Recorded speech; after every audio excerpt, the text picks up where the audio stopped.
Hi guys, so I've tried making bumblebee nests before out of pots and had very little success.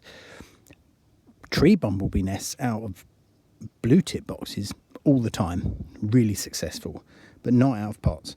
And I think half the problem was I didn't bury them underground enough, and I'm going to try with this one. It's quite a big one. Look, if you can see my hand, I'm going to put it here on the corner of the pond, bury it quite deep and try and make it more natural inside. So I'm going to use rocks to make the vestibule, which is the area the bees go to clean themselves before going into the main chamber.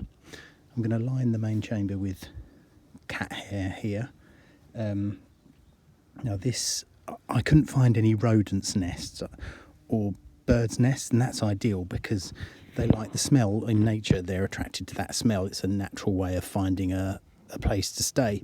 So I'm going to try to find some rodent wee, which is essentially what they're looking for, or in absence of that, maybe use some old cat wee out the litter box. But sounds vile, I know, but who knows? I can't, I've not had any success anyway, so I'm at the end of it now, trying to find out ways to do it. But I'm determined to try something. So let's dig the hole. Oh dear! So I was trying to create an opening on this bottom edge for the bees to go in, and caught the saw and broke the whole thing in half. So we're going to plan B. We're going to go totally organic and use rocks. You can see here, I'm going to make a little bit, take a bit more out here, and that will be the entrance. This is the vestibule where they'll clean themselves and then go in on either end here, and then this will be the main chamber, and then I'll cover the whole thing in rock so it will keep it relatively waterproof. So yeah, it would have been nice to use that pot, but there you go. Stuff happens from breaking stuff that is inevitable, and a lot of the time you just got to roll with the punches. So let's move on.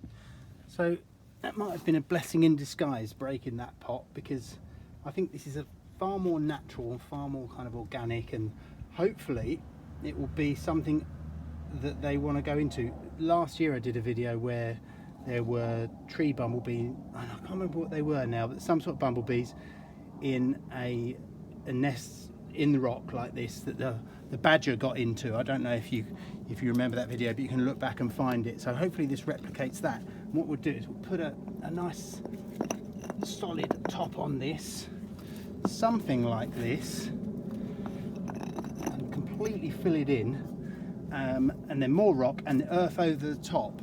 Maybe I'll put a membrane as well to stop most of the water going on. But other than that, and then here's the entrance here. So we'll have something kind of here, and then she'll go down in there. But I'll finish it off and I'll come back to you. Nearly forgot. So here's all the cat fur here to make a nice soft kind of bedding area for them. It's also lined at the bottom with rocks for drainage. So hopefully they'll go in. And now if you can see here, there's a little entrance on this end here. Loads of aeration.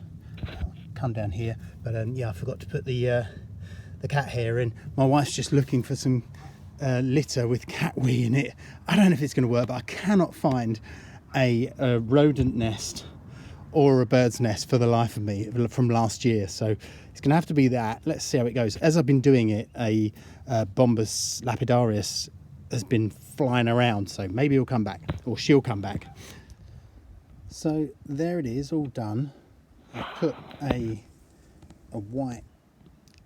old kind of bag, thick plastic bag, kind of there with kind of trying to drain it off on the sides, and then covered it in earth and rocks, and there's the entrance there.